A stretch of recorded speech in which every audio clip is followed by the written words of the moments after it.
Pessoal, dando prosseguimento aos nossos estudos de inferência estatística, vamos abordar um tema que está relacionado com o cálculo do tamanho das amostras, o dimensionamento de amostras.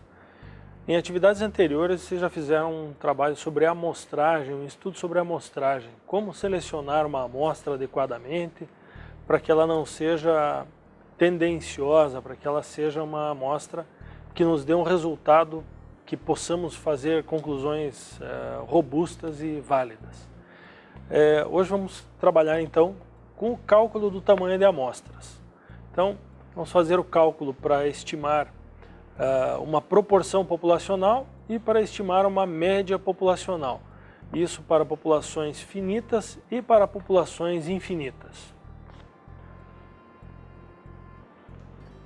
Bom, as técnicas de amostragem nos indicam aí como fazer para não ter amostras tendenciosas, mas é muito importante que esse tamanho de amostra seja suficiente para que nós não tenhamos uma margem de erro muito grande e tenhamos erros graves de estimativa, como aconteceu até em pesquisas eleitorais há menos de uma década atrás.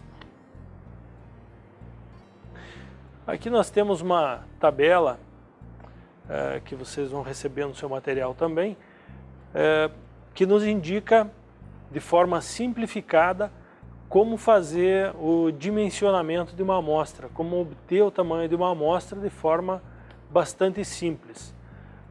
Na primeira linha nós temos o índice de confiança da nossa estimativa e na segunda linha a margem de erro. Então, o intervalo de confiança, o nível de confiança, ele varia entre 90 e 99 e a margem de erro aí nessa tabela está variando de 2 até 5 pontos percentuais para mais e para menos.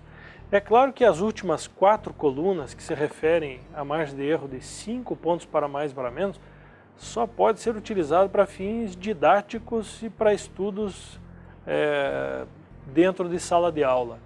Não se deve utilizar margem de erro superior a 2,5%, 3%, 3% no máximo. E é o que essa tabela traz. Então, vimos aí na primeira linha, na segunda linha, nível de confiança e margem de erro. Na primeira coluna da tabela, percebam que tem a letra N maiúscula. A letra N maiúscula representa o tamanho da população. Para populações pequenas, o tamanho da amostra é praticamente igual ao tamanho da população. Se nós observarmos naquela linha onde tem 100 elementos na população, o tamanho da amostra está acima de 90 em praticamente todas as colunas. Isso significa que para uma população de 200 elementos ou menos, nem se faz amostragem, né? Trabalha-se com toda a população para que não se tenha uma margem de erro muito grande.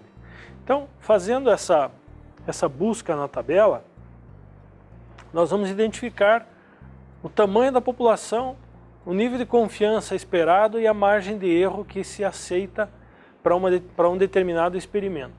Então, temos aí nesse exemplo 95% de confiança, 2% de margem de erro, 2 pontos percentuais para mais e para menos, e estamos selecionando ali uma população de 50 mil elementos. Por exemplo, uma cidade que tem 50 mil eleitores. Qual deve ser o tamanho da amostra de eleitores para que nós tenhamos 95% de confiança e margem de erro de no máximo 2 pontos percentuais para mais e para menos?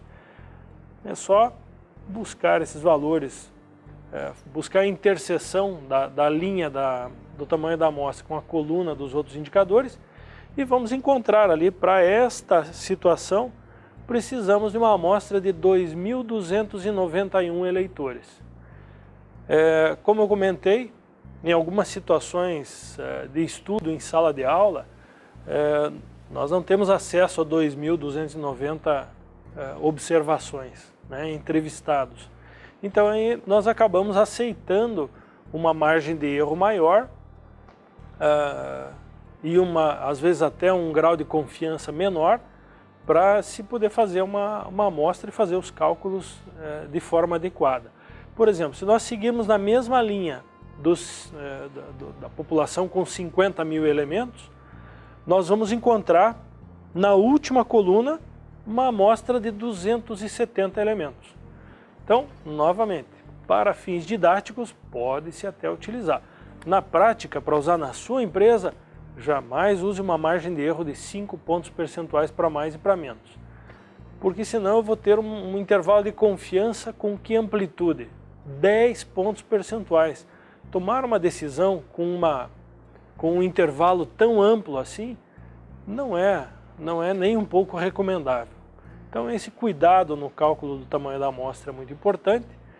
Na utilização da tabela, ela nos traz facilmente o tamanho da amostra, mas tem que se tomar esse cuidado conceitual.